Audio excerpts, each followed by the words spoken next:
स्वागत है आपका हमारे चैनल आसवी भक्ति प्रेम में। इस बार संकट चौथ का व्रत 17 जनवरी शुक्रवार के दिन रखा जा रहा है। इस दिन पूजा के दौरान गणपति बप्पा को तिलकुट का भोग लगाते हैं क्योंकि उनको अति प्रिय है। और ये धूप भी हमें अवश्य चढ़ाना चाहिए, ये भी गणेश भगवान जी को बहुत ही प्रिय है। उसके बाद धूप, दी, लड्डू और अपने इच्छा अनुसार, सामर्थ्य के अनुसार जो भी चढ़ावा हो उसे आप चढ़ा सकते हैं। वैसे तो गणपति बप्पा बहुत ही दयालु हैं, विघ्नहर्ता हैं। अगर आप संकट चौथ का व्रत रखते हैं तो आपको संकट चौथ की कथा भी अवश्य सुननी चाहिए। इस कथा को सुनने से यह पूजा पूर्ण माना जाता है और इस कथा को सुनने से आपके सारे कष्ट भी दूर होते हैं। तो आइए शुरू करते हैं संकट चौथ की कथा। एक समय की बात है, एक नगर में एक नेत्रहीन बुढ़िया थी जो कि गणेश जी की भक्त थी। वो गणेश जी का पूजा बहुत ही श्रद्धा भाव से करती थी। वह हर माह में चतुर्थी का व्रत रखकर गणेश जी की पूजा करती थी। एवं गणेश जी उस बुढ़िया माँ के पूजा से प्रसन्न होते हैं और प्रकट होते हैं। उन्होंने कहा कि बुढ़िया माँ, मैं तुम्हारे पूजा से और तुम्हारी श्रद्धा से बहुत ही प्रसन्न हूँ। मांगो, क्या मांगना है, मैं तुम्हारी सारी मनोकामनाएं अवश्य ही पूरी करूँगा। फिर क्या था, बुढ़िया माँ ने कहा कि हे प्रभु, मुझे तो मांगना नहीं आता और मुझे समझ नहीं आ रहा है कि मैं क्या मांगूँ। तो गणपति बप्पा ने कहा कि जाओ अपने बेटे और बहू से पूछ के आओ। उस बुढ़िया की एक बेटा था और एक बहू भी थी।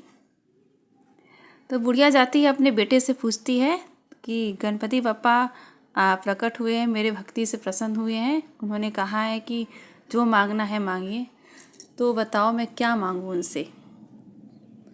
तो लड़के ने कहा कि ऐसा करो माँ कि तुम उनसे धन दौलत मांग लो। तो बुढ़िया ने कहा कि धन दौलत उसे कुछ अच्छा नहीं लगा। तो फिर वो अपने बहू के पास जाती है। बहू से कहा कि तुम ही बताओ मैं गणपति बप्पा से ऐसा क्या मांगूँ। तो बहू ने कहा अपने लिए नाती मांग लीजिए। बुढ़िया को फिर भी कुछ अच्छा नहीं लगा, तो उसने अपने आस पड़ोस लोगों से पूछा। तो लोगों ने कहा कि तुम धन नाती लेकर क्या करोगी।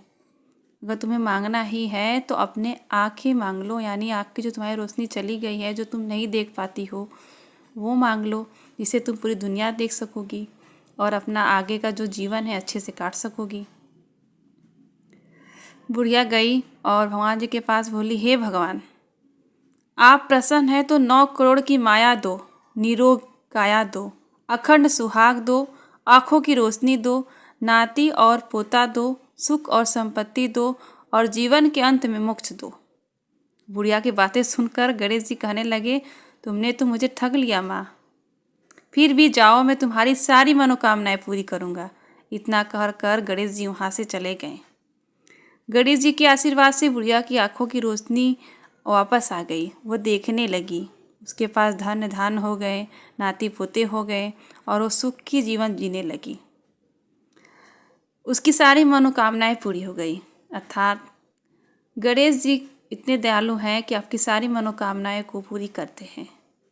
अगर ये वीडियो अच्छा लगे तो लाइक और सब्सक्राइब करिएगा। हमें संकट चौथ का कथा हमेशा सुनना चाहिए, इससे हमारे संकट कटते हैं। जय गणपति बप्पा।